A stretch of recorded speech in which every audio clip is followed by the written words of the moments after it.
C'est quand même des milieux qui sont très codifiés, il faut pas se mentir. Il faut se préparer, les case interviews, les fit interviews, tu y vas pas en freestyle. Il y a des codes. Quand on sait que ces codes existent, il faut les apprendre, il faut savoir les naviguer et les utiliser à bon escient. Moi, malheureusement, je les avais pas à l'époque. Si j'avais su que je voulais rester en France toute ma vie et faire mon parcours professionnel en France, je ne serais peut-être pas allée aux États-Unis. J'ai réussi à y rentrer parce que je suis rentrée par Dublin. Et ça a été un choix aussi, tu vois, dans les choix aussi par rapport à pourquoi Accenture et pourquoi l'Irlande, c'est aussi parce que j'ai candidaté à plein d'endroits et je n'ai pas été prise. Ton rôle, c'est d'écouter, c'est d'être à l'écoute, c'est de prendre en compte et d'absorber en fait toutes les problématiques de ton client, d'absorber et de t'approprier vraiment son contexte, de comprendre le secteur dans lequel il évolue, ses problématiques. Les projets que j'ai faits, ils étaient vraiment axés sur la stratégie, sur comment on utilise de la donnée. Donc c'était vraiment l'époque où les entreprises, notamment du CAC 40, se posaient des questions sur comment est-ce que je deviens une organisation qui est data-driven. J'avais aussi des missions sur la stratégie de déploiement commercial, beaucoup de pharmaceutiques, de laboratoires, notamment pendant le Covid. J'étais en plein Covid, on commence à remettre en question leur modèle. À l'époque, tu avais par exemple des représentants sales de chez Sanofi ou de chez Pierre Fabre qui allaient physiquement faire la tournée de leur pharmacie pour aller parler. Du jour au lendemain, tu peux plus faire ça. La première année, c'est vraiment, tu apprends toutes les bonnes pratiques, tu deviens une machine des slides, tu produis des slides, tu deviens une machine de synthèse, tu gagnes en expertise jusqu'au moment où après, quand tu deviens promu, là, tu vas commencer à être de plus en plus, peut-être apporter des réunions directement avec le client, il y aura peut-être plus besoin. Tu évolues. J'ai l'impression que j'avais besoin de me prouver énormément, donc j'avais des horaires jusqu'à parfois 1h, 2h du matin. Mais j'étais pas du tout payée pour. Et je travaillais énormément, j'étais sur plein. On me demandait pas. Et mes pairs s'arrêtaient à 20h ou 19h. L'expérience que j'ai eue, c'est pas du tout l'expérience que d'autres autour de moi ont eue. Mais j'ai aucun regret et pour le coup, je me suis fait un réseau exceptionnel, j'ai appris de gens mais incroyables. Et tu vois, j'en tire tellement de compétences et d'apprentissage. Alors que j'ai fait 2 ans, j'ai été promue très rapidement. Je crois en 1 an, j'étais déjà consultante. Bonjour Justine. Bonjour Guillaume. Justine, tu es la nouvelle responsable du conseil chez Training You qui regroupe l'ensemble des activités de formation en conseil en stratégie, conseil en management et autres. On est ravis déjà de t'accueillir parmi nous et ce podcast est l'occasion de mettre en lumière ton parcours. Un grand merci pour ce témoignage et ce partage d'expérience. Merci beaucoup Guillaume et merci pour l'invitation sur le podcast. J'ai hâte de discuter avec toi et de vous permettre d'apprendre à me connaître un peu mieux. Alors, la première question du podcast Choose Your Career, elle est toujours très simple. C'est peux-tu nous raconter les grandes étapes de ton parcours académique et professionnel? Avec grand plaisir. Alors mon parcours académique a commencé, je vais peut-être pas revenir au lycée, mais a commencé aux États-Unis. J'ai fait moi un Bachelor of Science, donc c'est-à-dire directement après mon bac, j'ai fait un bac international, l'IB, et ensuite je suis allée à 18 ans à Boston sur une bourse au mérite. J'ai fait 4 ans et demi de Bachelor of Science. J'ai un diplôme qui est en neurosciences comportementales, donc j'ai fait 4 ans de pré-médecine, et ensuite les grandes lignes, ça a été que j'ai intégré Accenture, un cabinet de conseil en management, pendant 2 ans et demi. Ensuite, j'ai rejoint un fonds d'investissement en deep tech, qui était un fonds d'investissement israélien qui s'appelait Maor Investments. Et ensuite, j'ai décidé de me mettre à mon compte. Et donc, ça fait 2 ans et demi que j'ai travaillé à la fois dans l'entrepreneuriat et j'ai quand même gardé une ligne directrice dans le conseil en stratégie, vu que je suis aussi à mon compte en tant que consultante.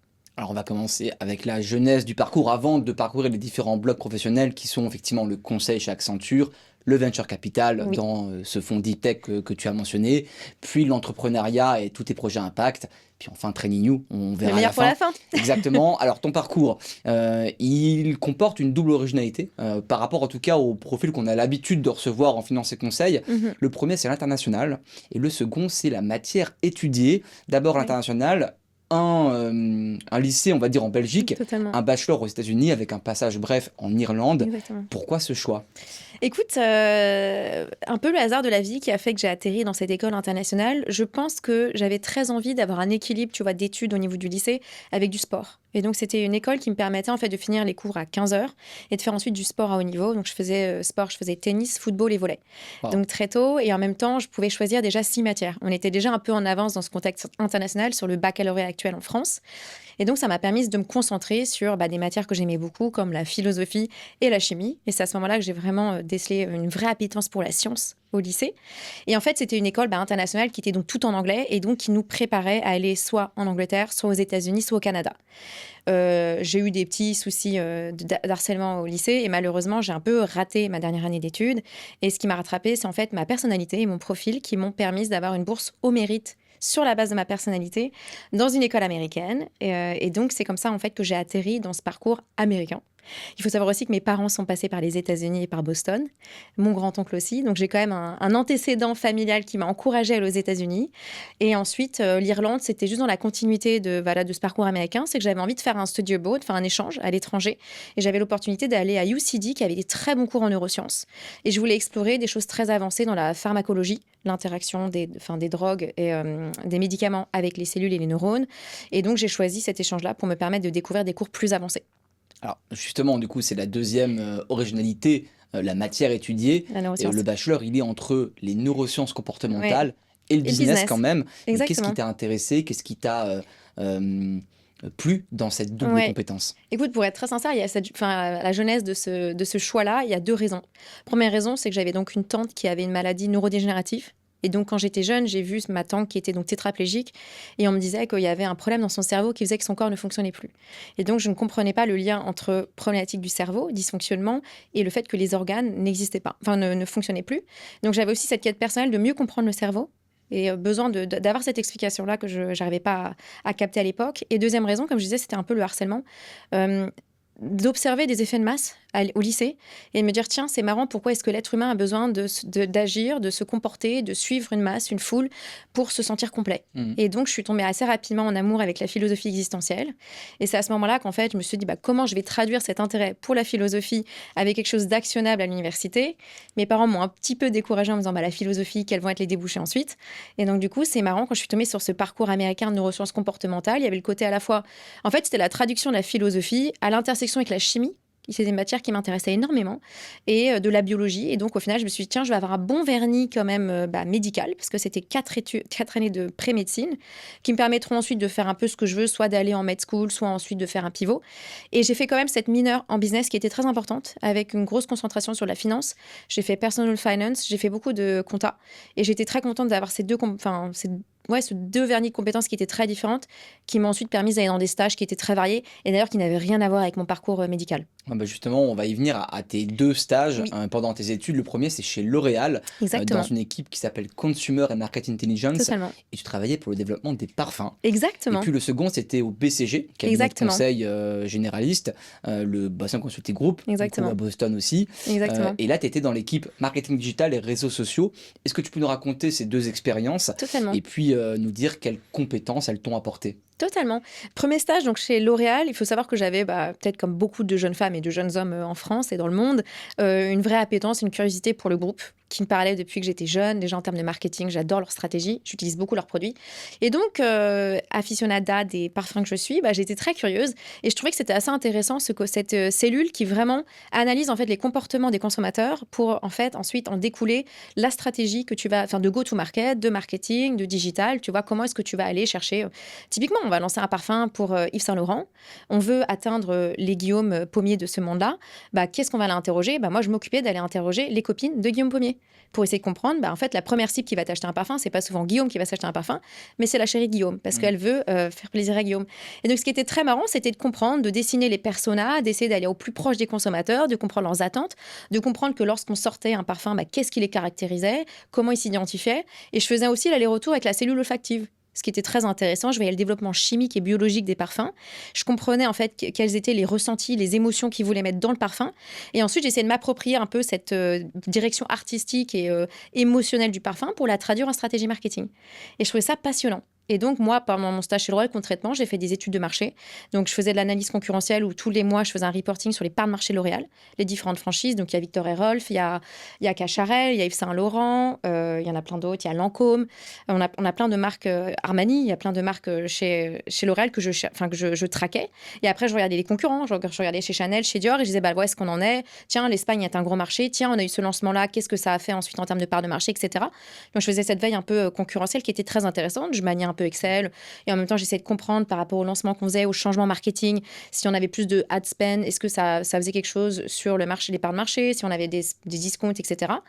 Et ensuite je faisais un peu plus de strat. Au moment où j'étais, il y avait un lancement stratégique qui était un lancement frontal, inédit, chez Emporio Armani. C'est-à-dire que peut-être un des derniers qui avait été fait, c'était chez Calvin Klein, c'était le parfum One, qui était un parfum non genré, qui était à destination des femmes et des hommes. Et là, une quinzaine d'années plus tard, L'Oréal s'est dit, tiens, chez Armani, on aimerait lancer un truc un peu inédit où il y a la version femme et la version homme. Stronger With You pour les femmes et Because It's You pour l'homme. Et même quand tu regardes les 2 flasques de parfum, ils sont complémentaires. Il y a une sorte d'alliance au niveau de la capsule, du flacon. Et donc, j'ai fait toute une étude de marché de 75 pages avec un rapport en disant quelles étaient les bonnes pratiques pour bien appréhender ce lancement. Comment est-ce qu'il fallait faire le positionnement? Est-ce qu'il fallait avoir recours à des influenceurs? Qu'est-ce qui avait marché dans le passé? Quels étaient les risques à éviter, etc. Donc, c'était vraiment du market intelligence dans le sens où j'avais à la fois de l'Excel, et de l'analytique à surveiller, mais aussi de la strat où j'avais vraiment mon regard à apporter. Et ensuite, j'étais en interaction avec plein de maisons en interne, donc c'était extrêmement intéressant.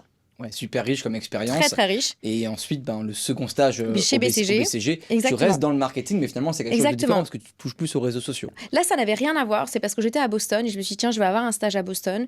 Il faut savoir que j'avais passé un process avant avec Sanofi en contrôle de gestion et en marketing. Sanofi m'avait proposé en marketing carrément dans l'équipe de sclérose en plaques, qui était l'équipe, enfin la maladie dont souffrait ma tante. Et je me suis posé ces questions en me disant, tiens, c'est vraiment l'intersection de ce qui me passionne. Et pour des questions éthiques, j'ai pas eu le courage d'aller dans les pharmaceutiques. Donc au final, je me suis dit, tiens, je vais dans un cabinet de conseil. Je voulais explorer le monde du conseil et BCG était à l'époque, enfin il est toujours très engagé pour les femmes. Il y avait beaucoup de divisions en interne qui étaient très intéressantes aussi en termes d'intelligence artificielle, enfin sur la tech, ils étaient très poussés. Et je voulais absolument découvrir un peu les dessous des headquarters parce que Boston Consulting Group, ça venait de Boston. Et moi, je me suis vraiment concentrée sur les campagnes de BCG par rapport à l'acquisition de leurs recrues. J'ai fait aussi une campagne parce que j'avais un projet de stage qui était il fallait que j'ai une campagne en interne de marketing et je l'ai appelée BCG Roots, #BCG Roots, et j'ai interviewé 80 employés au travers de BCG. Et le but, c'était de montrer qu'il n'y avait pas un parcours linéaire qui amenait à BCG. Et j'ai découvert qu'il y avait des gens qui étaient magiciens, j'ai découvert qu'il y avait des gens qui avaient été chanteurs, qu'il y avait des gens qui avaient été professeurs de mathématiques, enfin, qu'il y avait vraiment plein de parcours qui menaient au C'est pas BCG. forcément l'idée qu'on se fait des Exactement. consultants du Et BCG. je trouvais ça intéressant. On avait vraiment voulu faire cette campagne avec BCG à Boston en se disant, tiens, c'est bien d'ailleurs de déconstruire parce que peut-être que c'est une différence avec aussi le marché français. Mais là-bas, en tout cas, ils étaient moins regardants, peut-être, sur un parcours plus linéaire. Et c'était pour attirer une plus grande diversité de profils à l'intérieur du cabinet. Et c'était aussi intéressant parce que ça m'a permis de voir, tu vois, aussi la liste des top schools qui visaient et de réaliser que mon école, Northeastern, qui était une bonne école aux États-Unis, n'était pas dans la liste du screening. Et c'était assez intéressant de voir la stratégie qu'ils avaient pour attirer les gens. Et donc, j'ai travaillé sur ça. Et puis après, j'ai aussi travaillé sur pas mal de campagnes. Voilà, le rôle du marketing digital, c'était aussi de valoriser les initiatives des femmes, de valoriser les projets qu'on faisait, les point of view, s'il y avait des publications, etc. Donc, en fait, je passais mon temps à aller voir les équipes en interne et à essayer de mettre en lumière, mettre en avant ce qui était fait, des rapports, des missions avec des clients, etc. Et les talents en interne. Donc, c'était passionnant. Et c'est là où je me suis dit, tiens, c'est une entreprise que j'ai beaucoup aimée en termes de valeurs et d'ADN. Et je serais ravie un jour, si j'ai l'opportunité, d'aller y travailler en tant que consultante. Et après tes études, on arrive au début de ta vie professionnelle, on va dire à partir de CDI. Exactement. Tu commences ta carrière dans un cabinet de conseil, Accenture. Il Exactement. n'y a pas énormément de lien entre tes études et tes stages avec le conseil. Bien sûr, il y a le BCG, mais tu n'es pas forcément dans la partie conseil. Qu'est-ce qui t'a attiré vers le conseil et comment tu t'es retrouvé d'un bachelor en neurosciences comportementales au conseil chez Accenture? Écoute, c'est un peu le hasard de la vie. Je pense premièrement, un peu un couac d'orientation, c'est-à-dire que j'arrive à mes 4 ans, enfin, donc c'est un programme de 5 ans, et donc à ce moment-là, je dois postuler à des programmes de med school. Il faut savoir que cet été-là, après BCG, j'avais fait un stage à l'Institut du cerveau, la moelle épinière pour me dire est-ce que je vais être chercheuse, parce qu'une des débouchés principales, c'était aussi d'être chercheuse en neurosciences. Et j'avais fait un stage pour voir justement un truc très poussé à Paris, sur des rats, faire des tests au niveau des cellules, etc. Et j'avais un peu paniqué en me disant, oulala, je me projette pas en tant que chercheuse. Donc là, en fait, à un moment donné, j'étais un peu à court d'idées. C'était soit je m'investissais aux États-Unis pour faire med school, soit j'avais un visa qui l'expirait, donc j'allais un peu pivoter et faire un truc un peu large, commerce, conseil. Et donc dans mes proches autour de moi, j'avais que ça comme modèle. Et en fait, je vais faire mon échange à Dublin, et là, il y a un career fair. Et je tombe sur tous ces câbles de conseil qui nous présentent leurs graduate programs, qui ne sont pas les graduate programs très typiques qu'on peut voir en France ou même dans d'autres entreprises un peu plus généralistes comme Orange ou Danone qui ont des graduate programs, en général qui te font pivoter, tu sais, dans différentes équipes et tu vois différents métiers au sein d'entreprise. Là, c'était Accenture en mode tu rentres et tu es un peu onboardé comme un bébé, tu as une cohorte de 60 personnes et puis après, voilà, on vous prend vraiment bien par la main. Et après, en gros, tu valides toute ta période d'essai tous ensemble, mais il n'y avait pas vraiment d'exposition à différents métiers. Et donc, je passe les process pour EY et pour Accenture. Et en fait, Accenture, ça se passe super bien. J'ai un dernier case qui était très compliqué en réalité augmentée. C'était très bizarre. J'avais ce casque. Ça m'était jamais arrivé pendant 1h30. Et je peux te dire que c'était extrêmement difficile. Tu portes le casque pendant tu portes le casque et tu es dans une pièce où les gens t'observent. Et en gros, il y a 80% des candidats qui n'ont même pas réussi à accéder au case. Parce qu'en gros, tu es dans une salle où tu dois cliquer sur un ordi, tu dois avoir accès à un écran et tu dois raisonner à voix haute pendant qu'il y a aussi une voix qui te parle. C'était un truc assez messed up, mais j'ai trouvé ça marrant comme approche très tech et assez comportementale. Il y a des gens qui t'observaient. Et au final, je suis assez étonnée, mais rapidement, avant Noël, ils me font une offre et je me dis, tiens, au final, ils me promettent, ils me disent, nous, on est très axé pharmaceutique en Irlande.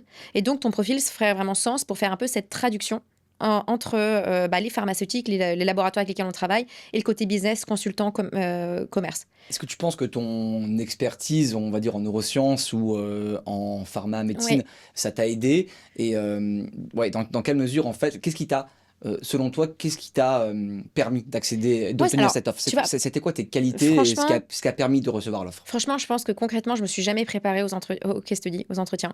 Et ce qui m'a permis d'y accéder, c'est vraiment mon mindset scientifique. C'est vraiment la méthode scientifique qui est très similaire à la méthode des cas, en fait. Parce que j'étais capable d'émettre une hypothèse, de tester l'hypothèse en live et ensuite de découler le cas. Donc ça, je pense que c'est ce qui m'a sauvée. Et aussi parce que je pense qu'ils ont aimé mon parcours international. C'est vrai que c'était surtout des candidats qui étaient très irlandais face à moi, et le fait que j'ai un peu une ouverture internationale, que j'ai ce côté un peu multiculturel, que je pense qu'il y avait beaucoup de curiosité dans ma manière d'appréhender aussi le cas. Je posais beaucoup de questions, et je pense que j'ai émis aussi des convictions très rapidement pendant le cas quand ils m'ont challengé, et je leur ai dit frontalement que moi ce qui m'intéressait c'était voilà, soit la pharma, soit le retail, mais j'avais vraiment des secteurs en tête. Et voilà, je pense qu'ils avaient vraiment envie d'avoir des talents multiculturels qui soient un peu couteau suisse et qui aient peut-être cette double casquette aussi, qui ne soit pas que commerce et business. Je crois qu'ils cherchaient aussi des personnes avec des parcours un peu pluridisciplinaires. Accenture, c'est un cabinet de conseil généraliste, un Exactement. très gros cabinet de conseil. Il y a beaucoup d'entités, Oui, il y a beaucoup d'équipes. oui. Mais dans quelle équipe précisément tu as évolué? Alors moi, quand j'ai commencé à Dublin pendant 6 mois. Quand j'arrivais, c'était vraiment généraliste, donc on n'était pas spécialisé. Quand tu es analyste, tu n'es pas spécialisé. Et après, en fait, j'ai fait un transfert dans le bureau de Paris après à peu près 8 mois. Et là, à Paris, je suis atterrie dans une entité qui s'appelait Customer Sales and Services. Mais depuis que j'y suis allée, il y a eu pas mal de refonte du modèle organisationnel et opérationnel. Donc là, aujourd'hui, je pense que cette équipe n'existe plus. Mais moi, j'étais vraiment... Les projets que j'ai faits, ils étaient vraiment axés sur la stratégie, sur comment on utilise de la donnée. Donc, c'était vraiment l'époque où les entreprises, notamment du CAC 40, se posaient des questions sur comment est-ce que je deviens une organisation qui est data-driven, qui capitalise sur la donnée, qui est le Graal. Quand tu collectes autant de données de tes partenaires, de tes clients, de tes utilisateurs, à un moment donné, il faut l'utiliser pour améliorer les services que tu fais, monétiser ce que tu peux avoir, etc. Donc, je suis arrivée à ce moment-là et je me suis vraiment concentrée sur des missions sur ça. J'avais aussi des missions sur la stratégie de déploiement commercial. Beaucoup de pharmaceutiques, de laboratoires. Notamment pendant le Covid, j'étais en plein Covid, on commence à remettre en question leur modèle. Tu vois, à l'époque, tu avais par exemple des représentants sales de chez Sanofi ou de chez Pierre Fabre qui allaient physiquement faire la tournée de leur pharmacie pour aller parler. Du jour au lendemain, tu peux plus faire ça. Comment tu réimagines, comment tu réinventes ton modèle commercial, ta flotte, en la digitalisant. Super intéressant. Super intéressant. Et après, j'ai fait des trucs un peu plus de people, de transfo. Et après, en interne, ce qui est chouette en conseil, c'est qu'en général, tu es à la fois staffé, donc tu dois aller en effet répondre à un besoin client, mais aussi tu es censé être très impliqué en interne et tu développes soit des offres, soit tu réponds à des appels d'offres, etc. Et moi, j'étais très impliquée, à la fois sur les femmes, parce qu'il y a une ligne directrice dans mon parcours qui est le côté femme. On va en reparler On en un peu après reparlera. dans le podcast. Et après, sur le déploiement d'offres, et donc j'ai pu être responsable de 2 offres. Une qui était sur le live shopping, qui était une tendance qui avait émergé en Chine et que j'ai portée. Et une autre qui était sur les programmes de sales incentive. Donc, comment faire en sorte aujourd'hui, quand tu as une génération Z qui va travailler dans mon entreprise, aujourd'hui, le package de la rémunération, je pense que les attentes ont évolué. C'est pas forcément que l'argent qui compte et qu'il y a d'autres façons, en fait, de fidéliser, de rendre fidèle, oui, tes collaborateurs. Et donc, j'essayais de travailler sur un modèle et j'avais une super équipe avec moi qui modélisait un peu des packages de manière intelligente pour trouver les bonnes façons de retenir tes people. Et pour les étudiants, parfois c'est un peu flou le conseil, tu vois, c'est un mot super large. Très large. Concrètement, comment ça se passe? Tu vois, une entreprise vient avec une problématique, Exactement. toi tu dois y répondre. Si tu dois définir de la manière la plus simple possible l'activité de conseil ou le rôle du consultant, tu ferais comment? Il est passionnant ce rôle du consultant, surtout quand tu arrives en tout début de carrière et que tu es un peu un bébé comme moi je l'étais. Vraiment, ton rôle, c'est d'écouter. C'est d'être à l'écoute, c'est de prendre en compte et d'absorber en fait toutes les problématiques de ton client, d'absorber et de t'approprier vraiment son contexte, de comprendre le secteur dans lequel il évolue, ses problématiques, ses challenges, qu'est-ce qui se passe, est-ce qu'il y a des mutations, des changements, etc. Et ensuite, d'aller en fait en général, ça commence par un audit. C'est pas un diagnostic. C'est comme le médecin. Tu vas chez le médecin, tu dis, voilà, j'ai mal ici. Ok, je vais t'ausculter. Je vais essayer de comprendre d'où vient cette douleur, à quoi elle est due. Est-ce que t'es tombé, tu t'es cogné? Est-ce qu'en fait, non, malheureusement, il y a un problème, t'as un virus, etc. Donc, en fait, tu fais ce premier diagnostic, tu prends le temps de le faire. Et c'est à ce moment-là que tu vas commencer à identifier des causes, des problématiques. Et après, tu vas essayer de prioriser ces problématiques-là pour te dire laquelle je vais creuser. Une fois que tu l'as priorisée et que tu commences à la creuser, ensuite, en général, il va en découler un plan d'action. Et c'est là où tu vas dire, voilà, les façons dont tu vas répondre à ce problème. C'est marrant, c'est vrai que c'est comme quand tu vas chez le médecin. Ensuite, on va te donner un peu une façon de t'améliorer. On va te donner une ordonnance. On va te dire, suis ça, ça, ça. Et ensuite, normalement, ça devrait aller mieux. Et puis évidemment, c'est un projet que tu fais en équipe. Tu Totalement. sors pas des études et puis tu vas en fait directement répondre toi-même à tous les sujets Totalement. que peut avoir Et en général, un c'est client. assez rare d'ailleurs d'être client-facing tout de suite. En général, comment quand ça se passe du coup en fait le rôle du consultant junior, Alors, c'est quoi par rapport au rôle du consultant plus senior? Alors, le consultant junior, évidemment, tu es peut-être plutôt la petite main, tu vas peut-être être le stylo. Donc, quand tu vas arriver, tu vas être celui qui va peut-être faire toute la recherche en amont, la recherche concurrentielle sur le secteur. Tu vas essayer de préparer. Tu vas être celui aussi qui va faire les synthèses. Donc, là où le consultant senior, ou en général, c'est plutôt le partenaire ou le manager qui, lui, va driver, va vraiment porter la discussion avec le client. Bah, toi, tu vas être celui qui va prendre les notes, qui va préparer peut-être les questions, qui va préparer les synthèses, qui va faire les suivis, faire en sorte que chacun soit responsable des actions à mener, etc. Voilà, toi, tu vas vraiment être là pour absorber, pour rentrer dans un moule, pour apprendre une méthode, une façon d'appréhender le monde en tant que consultant. Et donc, moi, c'est ce que j'ai fait. Tu vois, la première année, c'est vraiment, tu apprends toutes les bonnes pratiques, tu deviens une machine des slides. Tu produis des slides, tu deviens une machine de synthèse et tu gagnes en expertise jusqu'au moment où après, quand tu deviens promu, là, tu vas commencer à être de plus en plus, peut-être apporter des réunions directement avec le client. Il y aura peut-être plus avec Tu le grade. évolues. Et le plus tu évolues, le moins tu es opérationnel. Le plus tu commences à être en relation et proche de ton client. Et le plus, en fait, tu évolues dans cette strate plutôt que dans le côté terre à terre, opérationnel, à produire. Donc, je dirais que quand tu rentres, tu es plutôt dans cette production. Tu es vraiment la main, tu es un peu le muscle, et plus tu gagnes en maturité et que tu grandis, tu deviens plus le cerveau. Et c'est là où vraiment on va chercher ton expertise, on va chercher ton regard, et c'est ça qui est passionnant. C'est quoi les compétences clés que tu as acquises pendant ta période chez Accenture? Et surtout avec la suite de mon parcours d'entrepreneuriat, pour moi, les compétences que j'ai acquises, il y en a une qui est indéniable, c'est le pitch. C'est la façon de défendre mes idées, c'est la façon de construire vraiment des convictions et de savoir les structurer, de savoir les défendre et de savoir ensuite dérouler une roadmap, une feuille de route. Vraiment une compétence aussi que j'ai, c'est l'esprit critique. C'est l'esprit critique et la capacité aussi de conduire un diagnostic. Cet assessment, tu vois, cet audit initial, quand on s'est rencontrés tous les trois avec Yongse, pour Training You, la première chose que j'ai su faire, et en fait la chose que je sais faire le mieux, c'est de tout de suite arriver et de faire un état des lieux. C'est d'arriver, de dire, OK, qu'est-ce qui se passe, qu'est-ce qui se passe pas, de faire aussi une étude concurrentielle. En fait, c'est vraiment des réflexes que j'ai de base, mais que maintenant j'arrive à transposer dans d'autres secteurs ou dans d'autres activités, même dans mes relations personnelles, de faire un petit audit. Non, je plaisante. Mais tu vois, je dirais ça. Utile parfois. Et d'être adaptable, exactement. Et d'être adaptable, tu vois, d'être capable de m'adapter à différentes situations, différents contextes. Non, il y a plein de compétences, je dirais, créativité, esprit critique, l'analyse de données, faire la synthèse, d'être capable de prendre la parole, de défendre des convictions. Quand le client veut te challenge et n'est pas d'accord, tout de suite de retomber, d'essayer de penser différemment. Chez Accenture, on prenait aussi beaucoup les méthodes agiles, de design thinking, tu vois, de creative thinking, peut-être un peu plus créatif que dans la M&A, dans la finance. On faisait beaucoup, tu vois, d'ateliers, de workshops, d'idéation, et le but, c'était d'arriver avec plein de post-it et d'avoir plein d'idées. Et ça aussi, c'est des méthodes que j'ai acquises et que je suis très heureuse de reproduire aujourd'hui, tu vois, quand j'ai un client ou même avec vous, de pouvoir essayer de penser outside the box.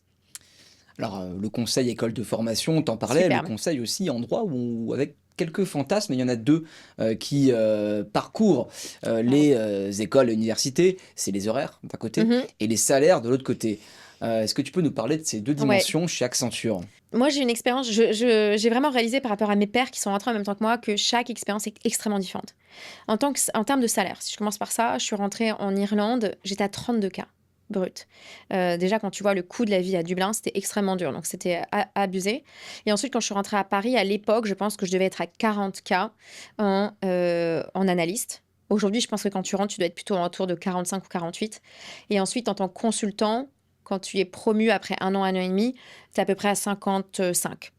Donc voilà, c'est sûr que en termes de progression salariale, c'est pas ouf. C'est peut-être pas un des cabinets où tu es le mieux payé et tu as des avantages autour qui sont pas non plus exceptionnels. Tu as accès à un comité d'entreprise, mais voilà, c'est sûr que ça n'a rien à voir. En termes d'horaire, c'est très différent. Ça dépend à quel point tu es engagé dans l'entreprise et à quel point tu veux aller vite. Parce qu'il faut savoir, c'est que dans le conseil, comment ça marche, c'est qu'en général, tu as les partenaires qui reçoivent souvent, c'est du bouche à oreille. En gros, les missions, elles peuvent tomber directement auprès d'un partenaire parce qu'il est meilleur ami avec le DG de Carrefour. Carrefour lui dit, OK, by the way, j'ai une offre. Il te la passe à ton partenaire et ensuite, le partenaire, lui, veut constituer sa dream team. Il y a une dimension relationnelle. Il y a une grosse dimension relationnelle. Si tu veux être staffé sur un secteur qui t'intéresse ou avec un partenaire, tu as intérêt à être top of mind. On veut penser à toi. Donc évidemment, il y a tout un aspect relationnel. Il y a un aspect, si tu t'investis, tu participes à plein d'appels d'offres, on va penser à toi. Et c'est ce que moi j'ai fait. En fait, très rapidement, après avoir transféré à Paris, vu que j'avais un parcours qui n'était pas très linéaire, j'ai l'impression que j'avais besoin de me prouver énormément. Donc j'avais des horaires jusqu'à parfois 1h, 2h du matin. Mais j'étais pas du tout payée pour.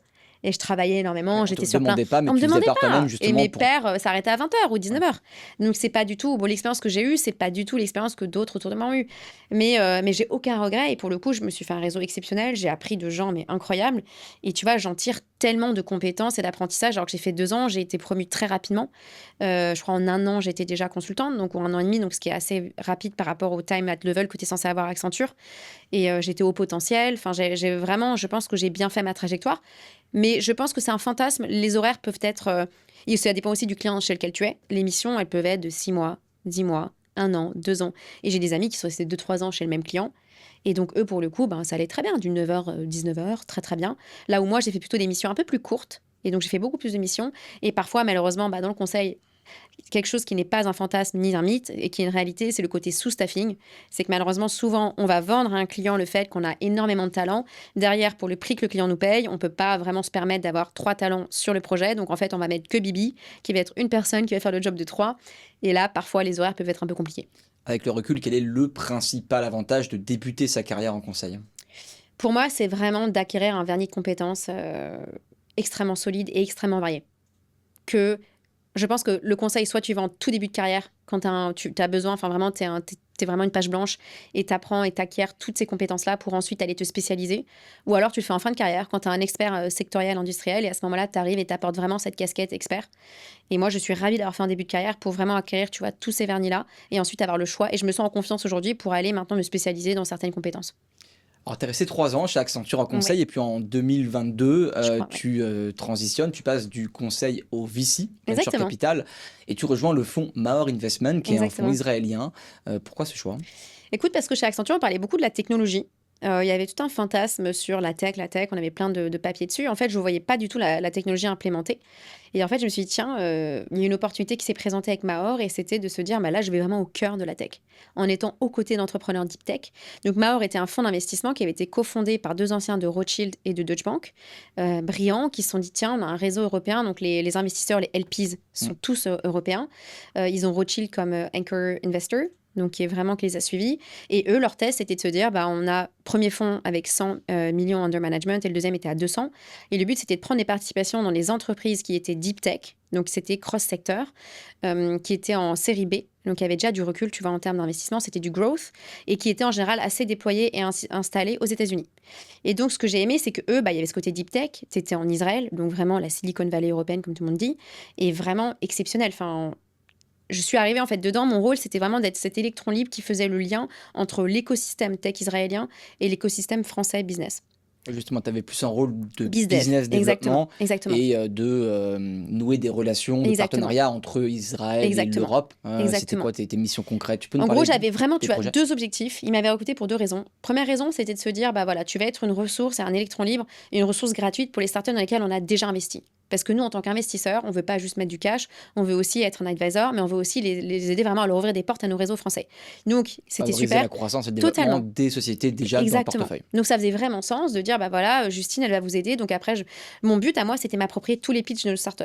Donc tu en avais 12 qui n'avaient rien à voir. Tu en avais dans la cybersécurité, tu en avais dans l'analytics, tu en avais dans la radiologie, j'en avais dans l'agritech, j'en avais vraiment dans plein de secteurs, dans la medtech. Et donc du coup, le but, c'était que je devienne assez experte pour aller pitcher ensuite soit des forums, soit des... En général, je faisais toute la C-suite française, j'allais voir des CSO, des CDO, des CTO, et c'était passionnant. Et à chaque fois, j'essayais de comprendre leurs problématiques. Et moi, ensuite, de placer mes boîtes en disant, bah tiens, typiquement, je suis allée voir Carrefour, je suis allée voir Vivendi, Publicis, TF1, je suis allée voir, j'aurais dit, OK, c'est quoi vos problématiques? J'ai une problématique en authentification, en cybersécurité. Super, je suis avec Orange en face à face. Il me dit, bah voilà mes problématiques. Je lui dis, écoute, dans mon portefeuille, j'ai ça, ça, ça.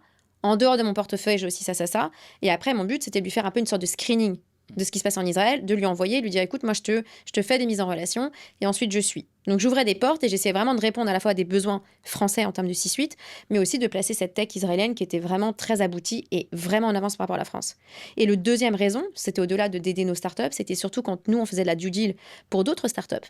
L'écosystème israélien, il est très compétitif. Et évidemment, on voulait viser les meilleures startups. Donc, comment est-ce que tu obtiens une place dans le round? Bah, c'est forcément en étant un fonds qui se différencie. Et donc, ce que souvent on essaie de faire, c'est que moi, j'aille déjà obtenir des rendez-vous BizDev à des startups qu'on prospectait. Et typiquement, j'ai essayé de faire ça. On a vendu des deals, je crois, avec Natixis, avec une startup dans laquelle on n'avait pas investi. Mais on leur a dit, regardez ce qu'on est capable de faire chez Mahor. On leur a fait parler à des personnes qui étaient les bonnes. Ils ont fait des POC, etc. Et ensuite, on a pu rentrer au round de leur série B parce qu'on était vraiment cet investisseur de confiance. Et Win-win. l'investissement, est-ce que c'est un exit assez courant après le conseil et plus globalement la finance? Totalement, totalement. Moi, c'est vrai que j'ai un peu J'étais un peu déçue sur le moment de pas être dans la partie un peu, comment t'appelles ça, noble, dans le venture capital, évidemment, qui est la partie beaucoup plus analyse financière. Et au début, je suis allée vraiment dans cette partie bizdev parce que je l'ai vu comme de la stratégie, comme une sorte de continuité par rapport à mon parcours, en me disant, bah, je vais avoir vraiment ce côté stratégie, d'essayer d'aller trouver des ponts, des symbioses, de répondre à des problématiques. Tu vois, j'allais encore reproduire cette méthode de assessment, d'audit, de diagnostic, et ensuite de trouver des façons de répondre à ce diagnostic et de s'améliorer en ayant la tech. Mais oui, il y a beaucoup de gens qui sortent du conseil, notamment du conseil en strat. Là, une fois de plus, j'étais plus du conseil en management, mais du conseil en strat, et ensuite qui vont aller faire du M&A ou de la finance, ou qui vont aller dans des fonds d'investissement parce que c'est passionnant et je pense que c'est dans la continuité du conseil. Tu es resté environ un an et on arrive en Je 2020. crois que j'ai fait à peu près 1 an et demi, ouais. Un an et Comme ça, demi et à peu on près. arrive en 2023 Oui. du coup. Et là en fait tu transitionnes et tu débutes des projets entrepreneuriaux à Totalement. impact. Il y en a plusieurs et le premier c'est Whip que tu Exactement. as fondé. Alors c'était quoi le rôle de cette plateforme? Exactement. Alors écoute, en fait non, mais naturellement chez Maor, je suis très épanouie, mais c'est vrai que je suis un électron libre et je pense qu'à un moment donné, j'ai un peu fait le tour peut-être voilà, de faire ce pont et ce relation et ces allers-retours entre la France et Israël. Il y a eu vraiment des contrats qui sont faits, hein, vraiment dans le rôle de Maor. Par exemple avec TF1, aujourd'hui TF1 utilise une solution pour créer des highlights qui fait des résumés de manière automatique, tu vois. Donc ils ont intégré une startup qu'on a dans le portefeuille, WAC Sports. Donc il y a vraiment des choses qui sont faites. J'étais très fière des 3 ou 4 gros partenariats qui se sont créés. Et ensuite, je me suis dit, tiens, au fur et à mesure des expériences que j'avais avec Maor, on m'envoyait sur des forums très spécialisés dans le bâtiment, parce que j'avais une boîte dans le BIM, donc dans le BTP, j'avais une boîte dans la cyber. Et je me retrouvais à des événements très spécialisés. Et c'est vrai qu'à un moment donné, je voyais vraiment pas de nana. Il y avait surtout des mecs, notamment dans les forums de cybersécurité. Et en parlant avec les entrepreneurs israéliens, une fois de plus dans nos portefeuilles, il n'y avait que des gars dans les fondateurs. Bah, je me suis dit, tiens, c'est quand même dommage. Où sont les nanas? Pourquoi est-ce qu'il n'y a pas de femmes entrepreneurs? Pourquoi il n'y a pas de femmes dans la tech? Et je suis en fait, à ce moment-là, en France, il y avait beaucoup de tribunes de Safran, de Thales, de grands PDG qui disaient, tiens, il manque des ingénieurs. Ça, c'était déjà établi. Mais surtout, il manque des femmes dans la tech. Et c'est à ce moment-là que je me suis dit, tiens, est-ce qu'il n'y a pas une opportunité pour moi d'avoir un impact, de créer quelque chose avec le relationnel que j'ai, le réseau que j'ai, les apprentissages que j'ai pu avoir? Et c'est vrai que j'avais bien gagné ma vie, puisque j'avais commencé à travailler à 21 ans, vu que j'ai fait que 4 ans et demi de bachelor. J'ai commencé très tôt en CDI. Donc je me suis dit, j'ai déjà 4 ou 5 ans d'avance sur d'autres personnes, j'ai déjà de l'épargne de côté, est-ce que c'est pas le moment de me lancer et de tenter quelque chose? Et donc il m'est venu ce concept, cette idée de Women in Progress, qui était en fait de partir du postulat qu'aujourd'hui, quand on veut attirer des femmes vers des filières scientifiques ou technologiques et techniques, bah, on n'est pas très bon à le faire. Il manque des rôles modèles, on n'arrête pas de parler du fait qu'elles ne sont pas visibles, etc. Et ce que je voulais imaginer, c'était une plateforme 360 où en fait tu rentrais par des rôles modèles. Tu matchais avec des parcours, des profils, et qui te montraient qu'en fait, il y avait une multitude de façons d'être ingénieur, d'être une femme dans la tech. Donc typiquement, moi, je pouvais rentrer et voir le parcours de Justine et me dire, tiens, trop stylé ce qu'elle a fait. Potentiellement avoir des recommandations soit d'écoles un peu similaires à ce que j'avais fait si j'étais une lycéenne, soit d'entreprises qui sont un peu similaires à celles où j'étais, ou soit de rôles. Mais je voyais vraiment un parcours 360 où tu rentrais vraiment par des histoires humaines qui permettaient de te projeter et de te dire, il n'y a pas une seule facette, il n'y a pas une seule façon d'être dans la tech ou d'être ingénieur. Et regarde toutes ces badass qui l'ont fait. Et après, dedans, évidemment, c'était une plateforme où tu avais à la fois les offres de job, tu avais à la fois les entreprises qui étaient là, etc. J'ai fait 1 an dans cette aventure-là, qui a été une aventure pleine d'apprentissage en tant qu'entrepreneur. J'étais à mon compte. Et pour multiples raisons, la vie a fait qu'aujourd'hui, cette activité est un peu en stand-by, mais se retraduit, se retrouve dans d'autres initiatives que j'ai, notamment avec vos Training You. Oui, d'ailleurs, Et les c'est femmes. à ce moment-là qu'on s'est On s'est rencontrés rencontrés, parce exactement. qu'on était dans le même incubateur, le Exactement. Village by CA, Exactement. qu'on peut citer. Et on s'est rencontrés effectivement En parlant en plus de ces sujets-là. en parlant de ces sujets-là qui sont aussi un peu liés à l'éducation, Totalement. orientation, éducation, on va en Totalement. parler plus tard. Et un peu plus loin, tu rejoins aussi une aventure différente, c'est Ouais. Studiava, Totalement. qui est une start-up dédiée à l'orientation à impact. Exactement. Est-ce que tu peux nous raconter Totalement. ton rôle dans Ouais. leur croissance aujourd'hui? Totalement. Bah écoute, du coup, à ce moment-là, c'est vrai que j'ai 1 an de recul sur Women in Progress. Je parle à beaucoup d'écoles. Je tâtonne un peu parce que je pense que d'être solo founder, c'est pas facile aussi. J'avais du mal, tu vois, ce que j'ai beaucoup apprécié chez Training You aussi, c'était de voir le binôme que tu as avec ton cofondateur. Vous pouvez vraiment échanger vos idées, vous pouvez vraiment vous stimuler mutuellement et essayer de construire un truc à deux. Moi, il me manquait, j'étais vraiment face, ma force, mais aussi ma propre limite, c'était moi et mon cerveau. Et malheureusement, c'est ça qui a été assez frustrant. Et en fait, à ce moment-là, je suis en plein questionnement et je tombe sur le binôme de cofondateurs de Studiava. Et je me rends compte qu'en fait, on a des valeurs et des ambitions qui sont assez similaires, qui est d'ouvrir les champs des possibles, qui est d'informer et de rendre accessible l'accès à l'information. Tu vois, moi, je faisais ça pour les filles dans les sciences, les femmes ingénieurs et les scientifiques.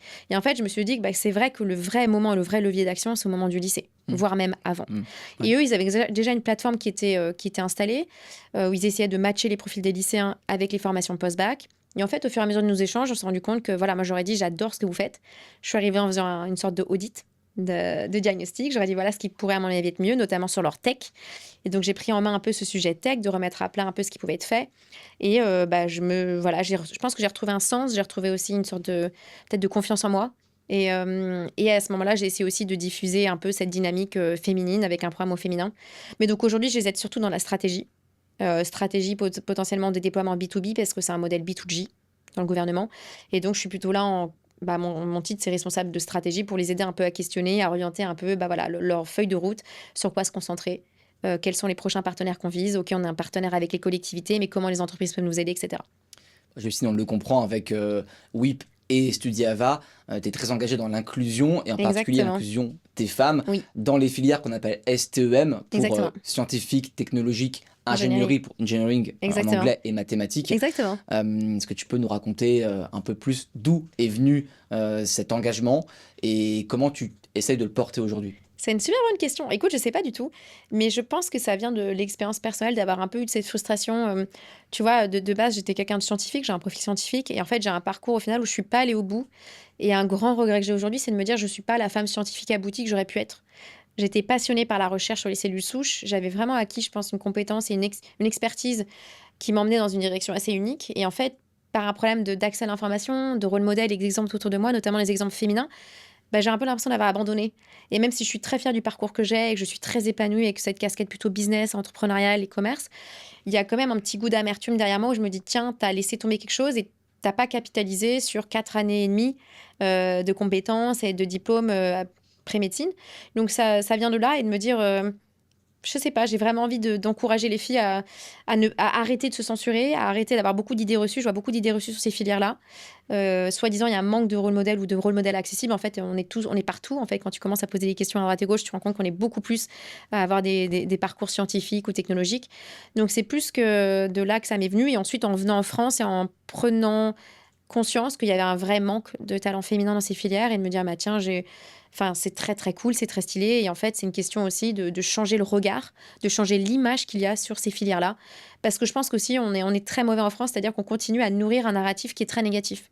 On n'arrête pas de dire, oh, il n'y a que 20% des femmes, où sont les femmes, on ne voit pas les femmes n'existent pas et tout. En fait, c'est une question de perspective. Tu vois, on pourrait se dire, tiens, c'est incroyable, il y a 20% de nanas. Et dans ces 20%, il y en a 99% qui sont hyper fiers de ce qu'elles font, hyper épanouies.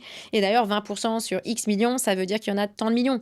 Et en fait, c'est dommage. Et donc, c'est aussi ça aussi pourquoi j'œuvre. Et parce que je me dis, si demain j'ai une jeune femme, une jeune fille à la maison, que j'ai un enfant, je serais ravie de l'encourager, tu vas dans des filières scientifiques.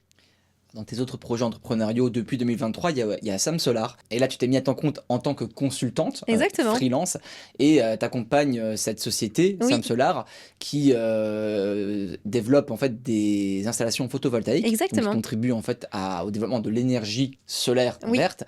Quel est ton rôle aux côtés du fondateur? Ouais. Et d'ailleurs, comment tu choisis un peu tes projets? Parce qu'il y a plein de projets en fait là que tu as menés depuis quelques années. Écoute, c'est hyper rigolo cette histoire, c'est parce qu'en fait, le DG, le directeur général, m'a contacté sur LinkedIn.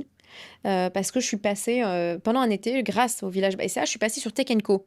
J'ai fait une intervention sur les femmes dans la tech et en fait que je n'ai jamais diffusée, que je n'ai jamais partagée parce que j'étais pas hyper à l'aise avec le fait de me mettre en avant sur Tech Co. Et en fait, c'est marrant, c'est que lui il regarde un dimanche matin à 7h du matin Tech Co, il me voit parler des femmes, les femmes ingénieures et les femmes dans les sciences. Et il me contacte sur LinkedIn en me disant, je pense que vous devriez venir voir Sam Solar. Il y a énormément de nanas hyper inspirantes. Et en fait, c'est vrai que j'ai commencé par lui parler en me disant, initialement, ça partait d'un projet de podcast pour mettre en avant les femmes de Sam Solar. Et en fait, en arrivant chez lui, je me suis rendu compte que c'était fantastique de voir une PME où ils sont à peu près 85, où en fait, il y avait des femmes, mais aussi des talents qui avaient tellement de parcours différents. Et en fait, Christophe Dumas, qui est le directeur général, m'a montré qu'il recrutait, lui, pas du tout au parcours et au diplôme, mais par exemple, il y avait une experte en bruit de requin, une experte en chauve-souris. Il a des experts ingénieurs agronomes, il a des gens qui ont des parcours, mais totalement atypiques, qui ne rentrent pas dans les cases, mais en fait qui ont tous les mêmes valeurs, la même ADN, le même drive, la même ambition, et qui arrivent à faire des choses extraordinaires. Donc aujourd'hui, mon rôle, en fait, ça s'est transformé en bras droit. Je suis vraiment son partenaire de réflexion stratégique. J'ai fait la même méthode que chez Accenture. Je suis arrivée, j'ai posé un diagnostic, j'ai fait beaucoup d'entretiens. Dans le conseil, on fait beaucoup d'entretiens. Donc j'ai interrogé beaucoup de gens, je les ai questionnés sur leur rapport à Sam Solar, l'image de la marque, sur leur vision, etc. Et ensuite, j'ai fait un peu une refonte de l'organisation. Une fois que j'avais réalisé que voilà, il y avait des choses qui se passaient en interne, j'ai essayé de faire aussi une veille concurrentielle en disant bah voilà, chez Total, chez EDF, chez des concurrents, il y a par exemple des cellules qui sont autour de la data. Il y a des cellules autour de l'IA. Chez Sam Solar, il n'y a pas de cellules autour de l'innovation, ni autour de l'IA. Il est temps d'accélérer sur ce pan-là, si vous voulez être vraiment les leaders, etc. Donc en fait, j'ai commencé vraiment à remettre à plat différentes briques. Tu as repris ta casquette de consultante. De consultante 3.0, et c'est exceptionnel parce que lui me fait confiance, donc me partage quasiment au quotidien ses challenges et problématiques de directeur général. Ce qui est incroyable parce que du coup, tu vois, à 28 ans, bah, j'apprends ce que c'est que problématiques de management, problématiques en termes de ressources, d'acquisition potentielle, de valorisation de la boîte. Il y a plein de choses que je vois, c'est exceptionnel. Et moi, d'un autre côté, je lui apporte un peu un regard neuf avec, en le stimulant, en le challengeant un peu, en lui disant non, non, là, Christophe, il faut aller plus vite sur ça. À mon avis, c'est pas dans cette direction-là. On va mettre de l'IA là, on va digitaliser, on va mettre des agents. Et c'est vraiment passionnant. Et on s'est trouvés tous les deux à un moment de notre vie où ça nous a apporté beaucoup de sens, cette collaboration. Et donc, en fait, j'ai eu la chance, c'est qu'il est venu vers moi. Et donc, du coup, c'est mon partenaire voilà, de stratégie. Et là, on arrive en 2025. Exactement. Et puis, il y a une nouvelle aventure. Et on est très content, d'ailleurs. Moi On aussi. est ravis de t'accueillir, puisque tu rejoins l'aventure Training You. Et tu vas diriger l'activité consulting chez nous. Qu'est-ce qui t'a attiré dans le projet Training You et qu'est-ce que tu comptes faire de cette verticale? Tu sais qui m'a... Non, c'est trop d'honneur. J'aimerais bien. Mais... non, mais c'est marrant. Non, alors, il y a plusieurs raisons. Première raison, c'est déjà, j'ai beaucoup aimé l'énergie que vous diffusiez avec ton cofondateur Yongxie. Et j'ai trouvé qu'il y avait une dynamique et j'aimais beaucoup nos échanges informels. Tu vois, je me suis dit, c'était plutôt un coup de cœur déjà humain.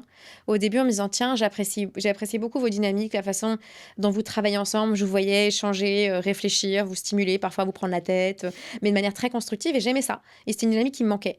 Et ensuite, j'ai trouvé ça hyper intéressant quand vous m'avez parlé de la verticale conseil en stratégie, initialement, qui était très axée stratégie.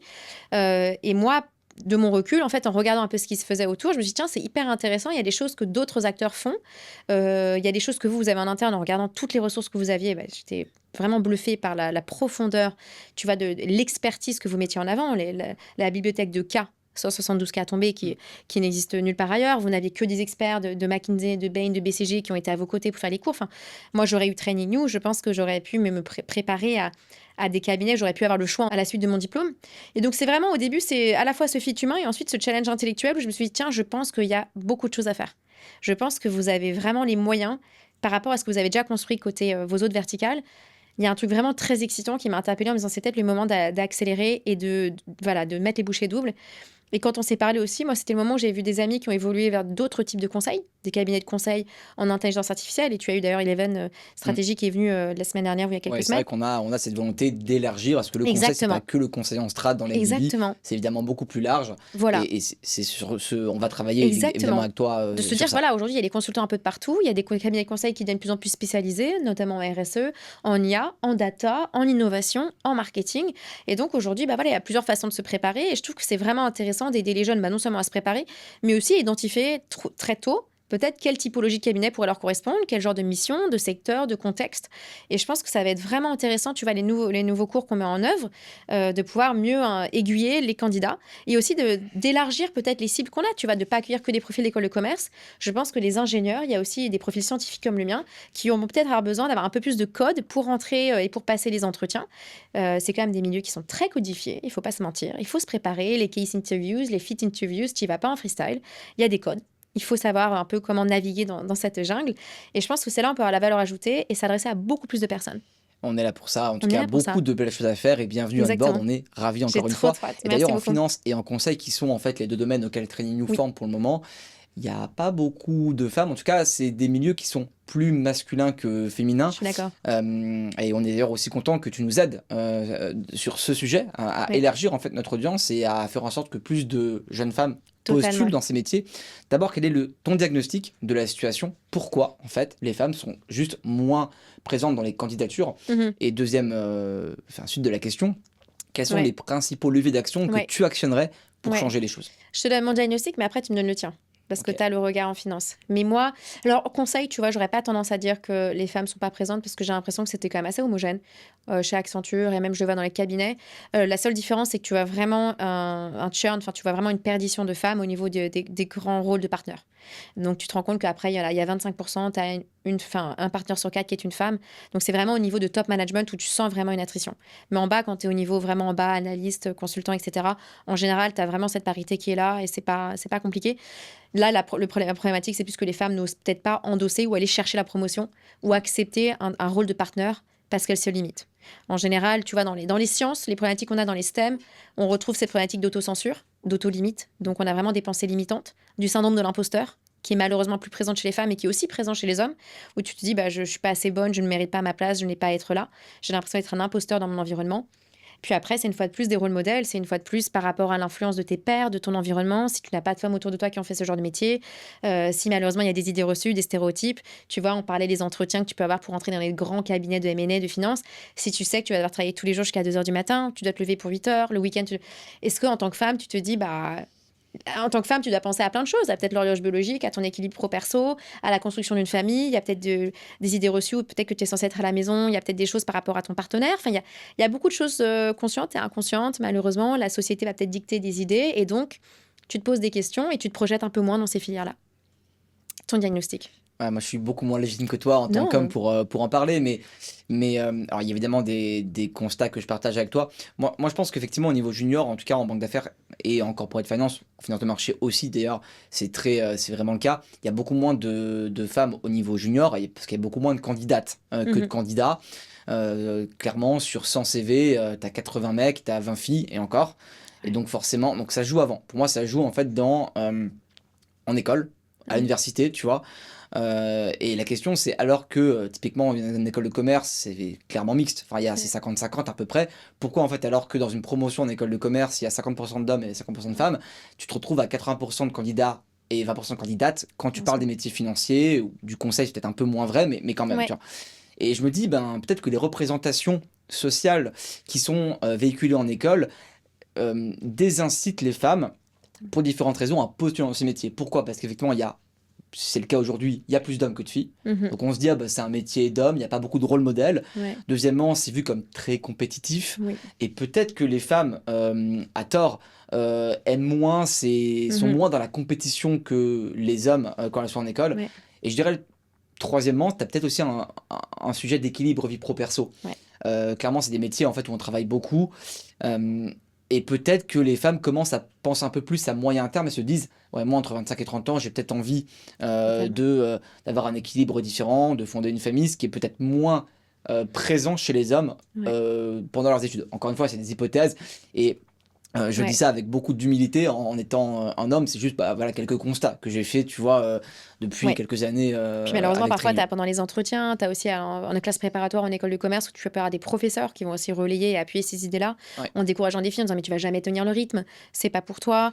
Et donc, très compliqué. C'est pas forcément vrai. Et d'ailleurs, pour toutes les femmes qui nous écoutent, qui nous regardent, aujourd'hui, clairement, à profil équivalent, être une femme, c'est un avantage.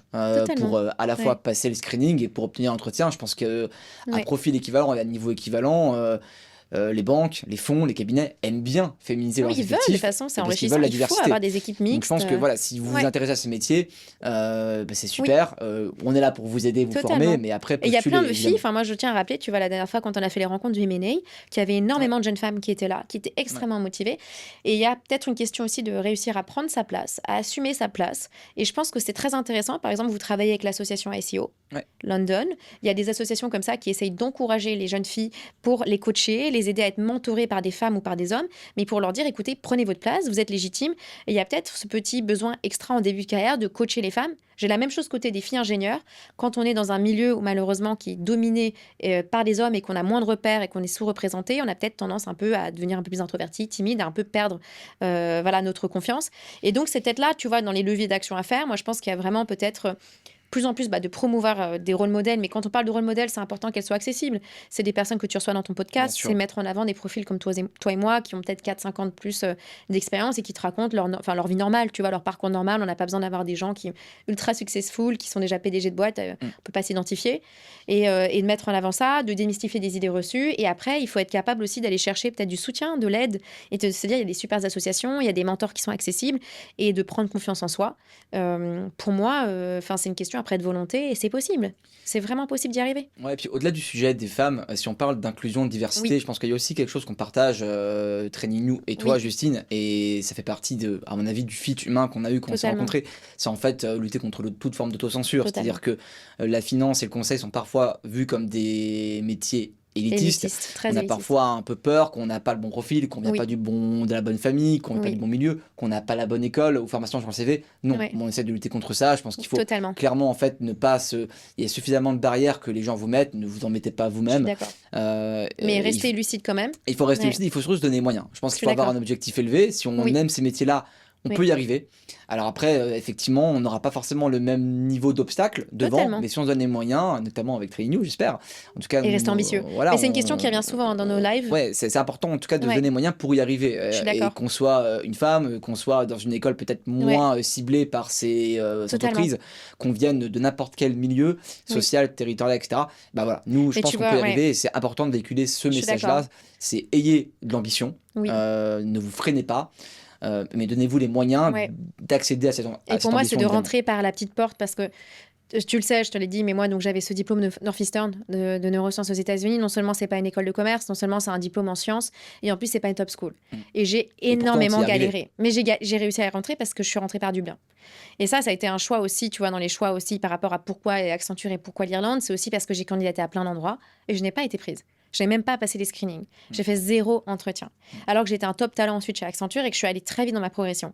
Ça a été aussi ça, mon combat et un peu ma revanche. Ça a été de montrer après au RH d'Accenture et j'ai eu une discussion avec les RH. Et j'aurais dit, quand je suis démissionnée, que je suis partie, j'aurais dit, écoutez, moi, je voudrais vous dire, aujourd'hui, si on regarde autour de moi par rapport aux gens qui sont rentrés, vous les avez recrutés chez HEC, les SEC, vous avez des gens qui sont brillants, qui pensent d'ailleurs pour beaucoup de la même façon parce qu'ils sortent tous des mêmes écoles. Moi, j'étais un peu le underdog, le poulain, vous ne saviez pas trop quoi faire de moi, mais je suis arrivée là pour des raisons X ou Y que vous n'avez pas maîtrisées, mais je suis là à vos côtés. Et regardez, j'ai été promue très vite. Et au final, j'étais un top talent et aujourd'hui, je pars parce que malheureusement, pour d'autres raisons. Mais c'est vraiment un travail de fond à faire. Et moi, mon apprentissage, ça a été de se dire, il faut accepter parfois de faire un peu des détours, de rentrer par d'autres chemins. Et après, tous les chemins mènent peut-être à Rome. Bien sûr. Mais il faut accepter. Et après, c'est à vous de construire votre storytelling personnel, de construire ce narratif sur les raisons pour lesquelles vous avez choisi de commencer par une plus petite porte ou par un petit détour, par un autre arrêt pour ensuite arriver là où vous souhaitez arriver. Mais je pense que c'est très important, mais il faut être lucide. Il y a des codes. C'est pour ça que Training New existe, c'est pour ça que j'aime aussi vos cours et votre approche. C'est qu'aussi, à un moment donné, quand on sait que ces codes existent, il faut les apprendre, il faut savoir les naviguer et les utiliser à bon escient. Et moi, malheureusement, je ne les avais pas à l'époque. Si j'avais su que je voulais rester en France toute ma vie et faire mon parcours professionnel en France, je ne serais peut-être pas allée aux États-Unis. J'aurais fait une formation française, je serais restée dans les codes, dans les cases, et ça m'aurait permis ensuite d'avoir peut-être toutes les chances de mon côté. Avoir la bonne information, c'est aussi Exactement. important dès le lycée, le dès plus tôt collège. possible, en fait, Exactement. pour Bien faire naviguer. les bons choix et Exactement. Et pas se fermer trop de portes. pas se fermer trop de portes, Ouais. effectivement, élargir ses opportunités. Exactement. Justine, c'est passionnant, mais on arrive quiz. malheureusement à la fin du podcast, c'est pas tout à fait fini. Il reste le fameux quiz du Choose Your Career, Aïe, qui est aïe, un aïe. moment important du Ok. podcast. Alors, je vais rappeler les règles, même si nos auditeurs et spectateurs les connaissent maintenant très bien. Ce sont des questions courtes de mon côté et des réponses courtes de ton côté. Aïe, aïe, aïe. On y va? On y va. Un mot pour décrire ton parcours. Intrépide. Le point commun entre le conseil, le VC et l'entrepreneuriat. L'exigence. Le meilleur conseil qu'on t'ait donné. Ne jamais tomber amoureux de son projet. La plus grande erreur que tu as commise et que tu assumes totalement aujourd'hui. J'ai investi beaucoup trop au début de mon projet Women in Progress. Une femme qui t'inspire. Ma maman. Si tu n'étais pas consultante, entrepreneur, si tu n'avais pas été investisseur, t'aurais fait quoi? J'aurais été actrice. Le cliché sur le conseil et les consultants, mais qui est quand même un petit peu vrai. On a toujours un avis sur tout. Ta passion cachée. La Formule 1, mais ça tu le sais.